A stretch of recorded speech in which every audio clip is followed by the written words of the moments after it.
In astronomy, declination is one of the two angles that locate a point on the celestial sphere in the equatorial coordinate system, the other being our angle. Declination's angle is measured north of south of the celestial equator along the hour circle passing through the point in question. The root of the word declination means a bending away or a bending down. It comes from the same root as the words incline and recline. Explanation: declination in astronomy is comparable to geographic latitude, projected onto the celestial sphere, and our angle is likewise comparable to longitude. Points north of the celestial equator have positive declinations, while those south have negative declinations. Any units of angular measure can be used for declination, but it is customarily measured in the degrees, minutes, and seconds of sexagesimal measure, with 90 degrees equivalent to 1/4 circle. Declinations with magnitudes greater than 90 degrees do not occur, because the poles of the northernmost and southernmost points of the celestial sphere. An object at the celestial equator has a declination of 0 degrees. North celestial pole has a declination of plus 90 degrees. South celestial pole has a declination of minus 90 degrees.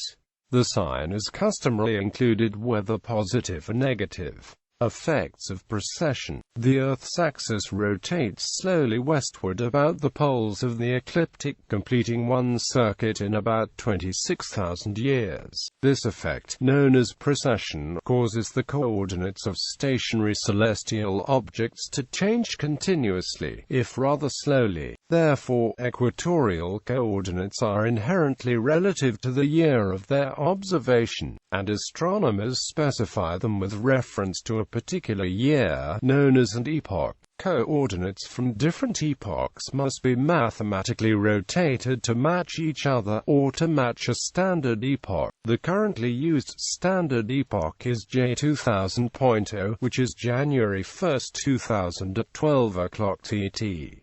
The prefix J indicates that it is a Julian epoch. Prior to J2000.0, astronomers used the successive Besselian epochs B1875.0, B1900.0, and B1950.0. Stars. A star's direction remains nearly fixed due to its vast distance, but its right ascension and declination change gradually due to precession of the equinoxes and proper motion, and cyclically due to annual parallax. The declinations of solar system objects change very rapidly compared to those of stars, due to orbital motion and close proximity, as seen from locations in the Earth's northern hemisphere. Celestial objects with declinations greater than 90 degrees -phi appear to circle daily around the celestial pole without dipping below the horizon, and are therefore called circumpolar stars.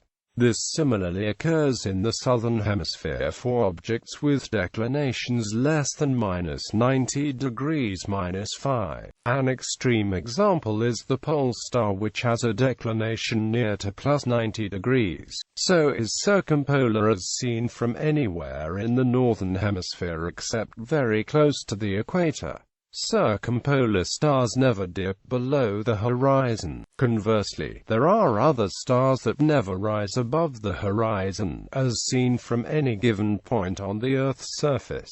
Generally, if a star whose declination is delta is circumpolar for some observer, then a star whose declination is minus delta never rises above the horizon, as seen by the same observer. Likewise, if a star is circumpolar for an observer at latitude phi, then it never rises above the horizon as seen by an observer at latitude -phi. Neglecting atmospheric refraction, declination is always 0 degrees at east and west points of the horizon. At the north point, it is 90 degrees -phi, and at the south point, -90 degrees +phi. For the poles, declination is uniform around the entire horizon. horizon, approximately 0 degrees. Non-circumpolar stars are visible only during certain days or seasons of the year. The sun's declination varies with the seasons. As seen from Arctic or Antarctic latitudes, the sun is circumpolar near the local summer solstice, leading to the phenomenon of it being above the horizon at midnight, which is called midnight sun. Likewise, near the local winter solstice,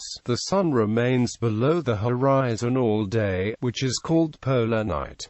Relation to latitude. When an object is directly overhead, its declination is almost always within 0.01 degree of the observer's latitude. It would be exactly equal except for two complications.